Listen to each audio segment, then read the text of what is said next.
Today I'll be showing you how AppZero consolidates the installation time for SAP All-in-One on a Windows server from 30 to 80 hours down to less than an hour.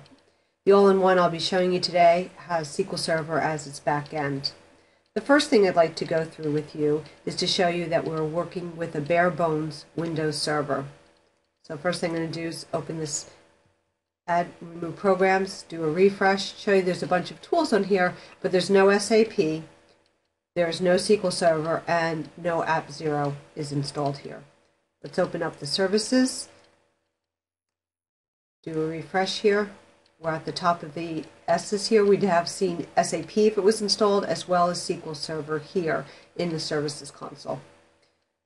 Let's minimize that. So what do we have to do to get SAP up and going? I'm going to go over to our C drive,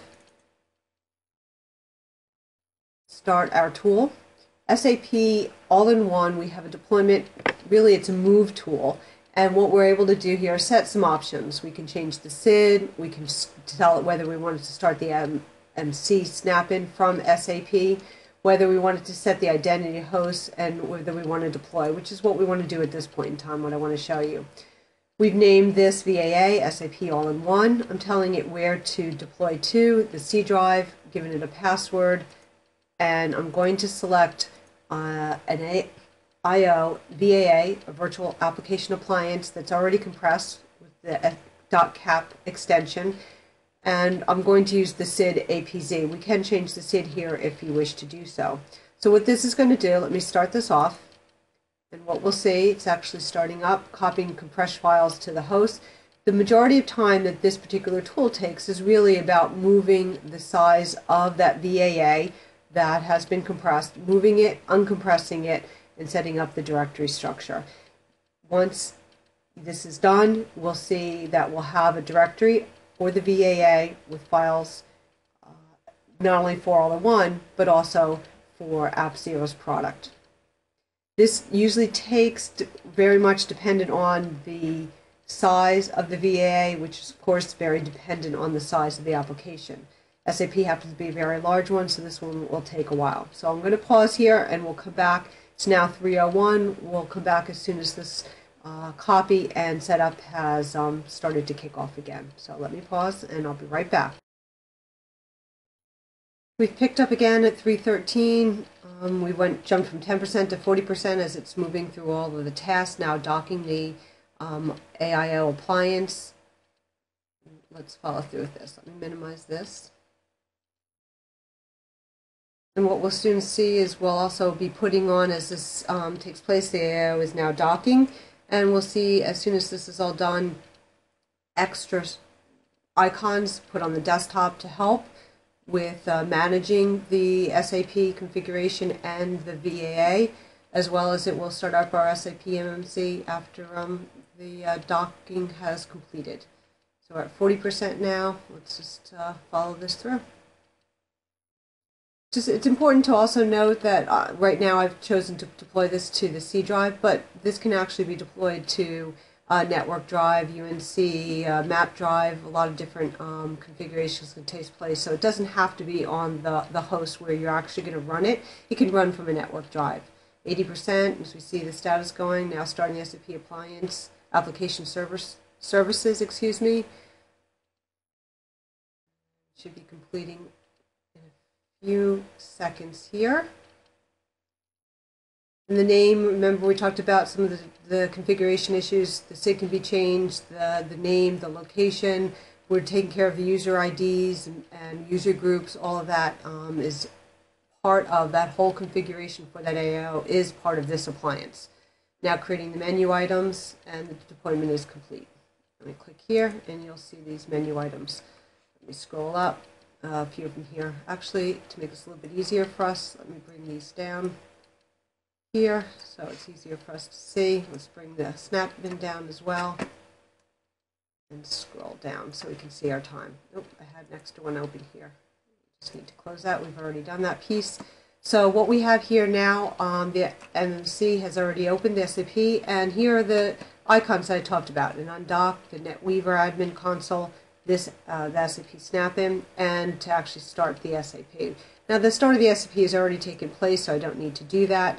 And let's open up here and see what we have.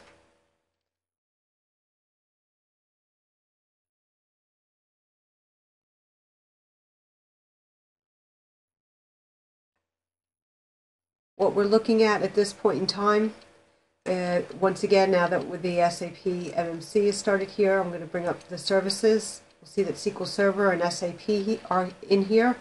And we can now close down this piece. But right before I do, I'm going to show you exactly what was put on here, the SAP All-in-One.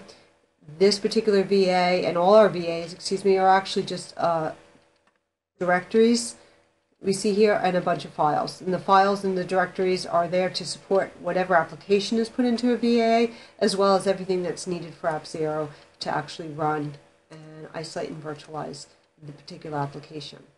So this is up and going now. Let's pause this after we all just start these services and come back. It's 3:17. So here we are. The services for SAP have started. There's a few more services. Those have started in the context of the appliance now. Now there are a few that everyone's going to be used to here, actually starting. Let me just start these up here.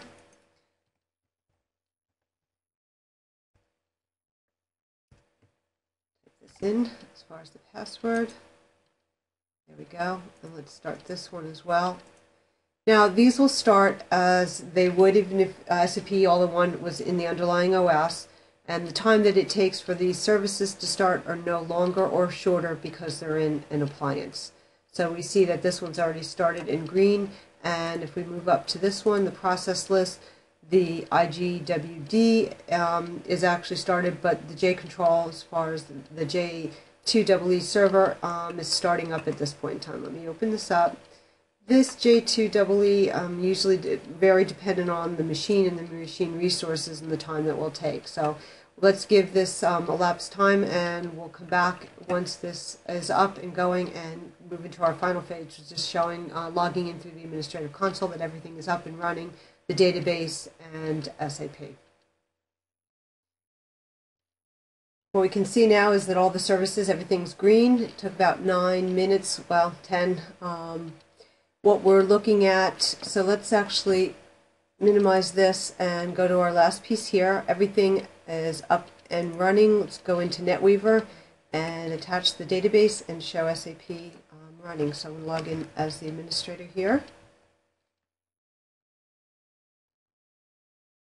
And logging in now.